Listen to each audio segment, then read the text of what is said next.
the world, the Lord is come, let earth receive her King. Oh, Maymay, bakit parang sobrang lungkot mo? May problema ka ba? Nalulungkot ako kasi December na pero may pandemic pa rin. Paano na ang selebrasyon ng Pasko? Namimiss ko na yung dati. Tingin ko hindi na magiging masaya ang Pasko ko ngayon. Ganun ba? Huwag ka nang malungkot, Maymay. Kung naiintindihan natin ang totoong kahulugan at kwento ng Pasko, magiging masaya tayo. Ano ba ang kwento ng Pasko? Bakit hindi ako dapat malungkot hindi nga ako makakalabas? Hindi ko nga makikita ang magagandang dekorasyon gaya ng big Christmas tree. Iba't ibang kulay ng ilaw na patay sindi. Baka wala rin akong kalaro sa Pasko. Sayang naman. Gusto mo ba talagang malaman kung ano ang totoong kwento ng Pasko? Oo nga. Sige. May Pasko dahil pinatunayan ng Diyos na hindi siya sinungaling at mahal na mahal niya tayo. Ang Pasko ay katuparan ng pangako ng Diyos. Tinupad niya ang kanyang sinabi na bibigyan niya tayo ng isang napakahalagang regalo na hindi kayang pantayan ng kahit na anong magagandang dekorasyon, ilaw, party, pagsasama-sama, mga bagong damit, maraming pera, o kahit na ano pa mang bagay dito sa mundo. Maymay, ganito yun. Nilapitan ni Anghel Gabriel si Maria at binati. Ang sabi niya sa dalaga, "Magalak ka, ikaw ay lubos na kinalulugdan ng Diyos. Sumasayo ang Panginoon. Ikaw ay maglilihi at manganganak ng isang sanggol na lalaki. At siya ay papangalanan mong Jesus. Dahil ililigtas niya ang mga tao sa kanilang mga kasalanan." Ang taka si Mary, kasi alam niya na isa siyang birhen. Paano siya magbubuntis at manganganak? Pero sinabi sa kanya ng anghel, walang anumang bagay na hindi kayang gawin ng Diyos. Kaya sabi niya sa anghel, "Ako'y alipin ng Panginoon, mangyari nawa sa akin ang inyong sinabi." At dahil walang imposible sa Diyos, nagbuntis nga si Mary, kahit isa siyang dalaga. Ha? Isang himala ba yun? Wala ba bang nangyari na ganon? Oh, Maymay! Isa yung malaking himala. Wala pang ganoong nangyari maliban kay Maria. Ano pang nangyari? Dali! Kwento mo pa! Nang malapit ng manganak si Mary, nagkaroon ng kautusan ang emperador ng Roma na si Augusto na magkaroon ng census sa lahat ng nasasakupan ng imperyo. Kaya umuwi ang lahat ng tao sa kanilang sariling bayan para magpatala. Kaya mula sa Nazareth, si Jose at Maria ay pumunta sa Judea, sa Bethlehem dahil taga-roon sila. Habang sila'y nasa Bethlehem, napakaraming tao. Kaya walang magpatuloy kina Joseph at Mary sa kahit saang bahay. Dumating na ang oras ng panganak ni Maria. Isinilang niya ang ating Panginoong Jesus. Binalot nga sa lampin ang sanggol at iniga sa isang sabsaban o manger. Dito pinapakain ng mga hayop kasi nga wala nang mga lugar para sa kanila sa bahay panuluyan. Naku, kawawa naman pala ang Panginoong Jesus. Pati na rin si Mary. Pagod na pagod sila sa biyahe tapos wala pang nagpatuloy sa kanila.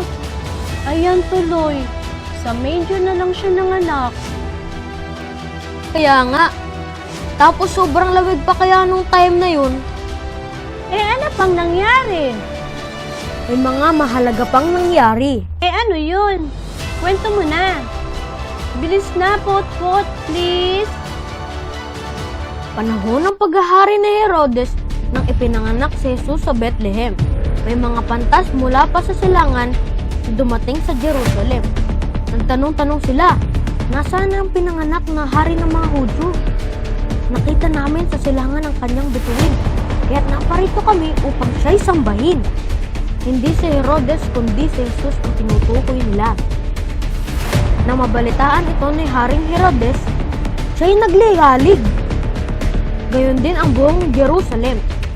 Palihim na ipinatawag ni Herodes ang mga pantas at inusisa kung kailan lumitaw ang bituin.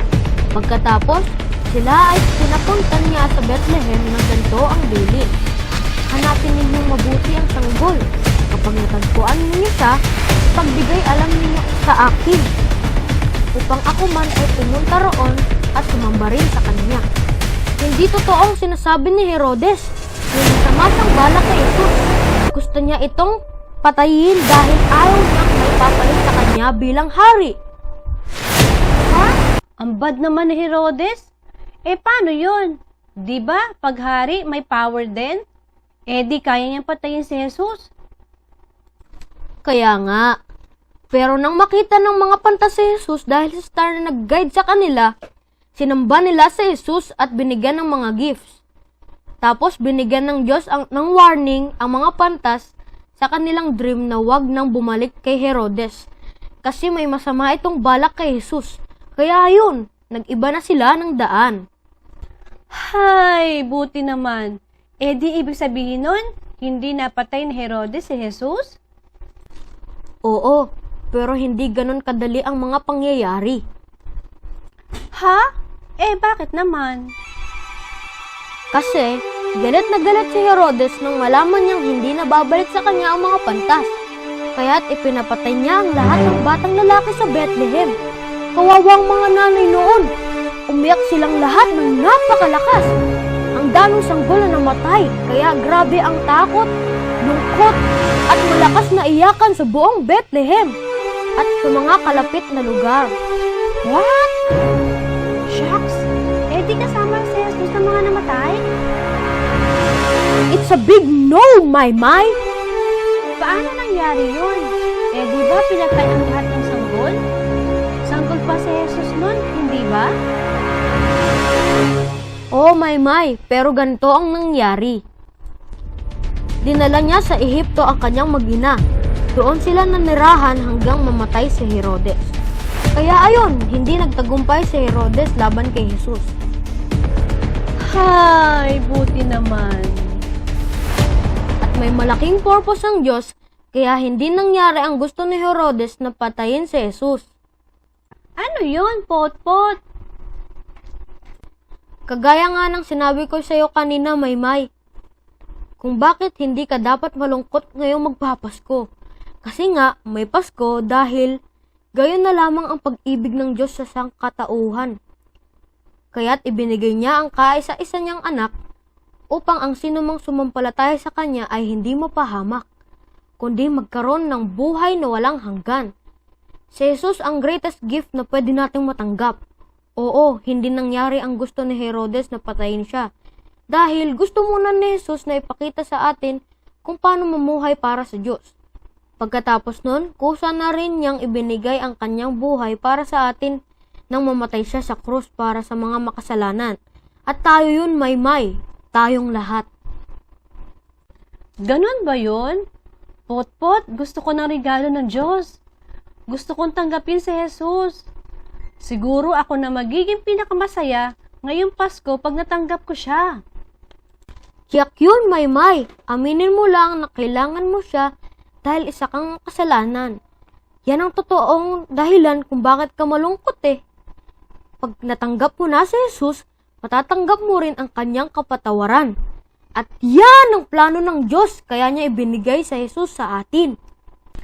Ang ganda ng kwento, Pot-Pot. Ngayon pa lang, nag-iba ng pakiramdam ko. Hindi nga pala ako dapat malungkot kahit hindi ako makalabas ngayong pandemic. Kahit hindi ko makita ang magagandang dekorasyon at iba't ibang kulay ng ilaw na patay sindi. Kahit pa wala akong maging kalaro ngayong Pasko, pwede ang maging masaya ang lahat ng tao kung matatanggap nila ang pinakamahalagang regalo, ang Panginoong Jesus. Korek ka dyan, Maymay! Yes! Hindi ka na malungkot! Sana all hindi malungkot ngayong Pasko kahit may pandemic pa tayo. Kayo rin, sana matanggap niyo na ang pinakamahalagang regalo ngayong Pasko. Ang Panginoong Hesukristo. Siya ang dahilan kung bakit tayo nagdiriwang ng Pasko.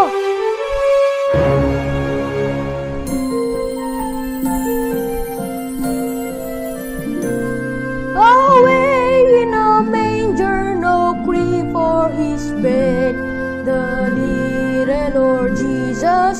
down his sweet head. The stars in a bright sky look down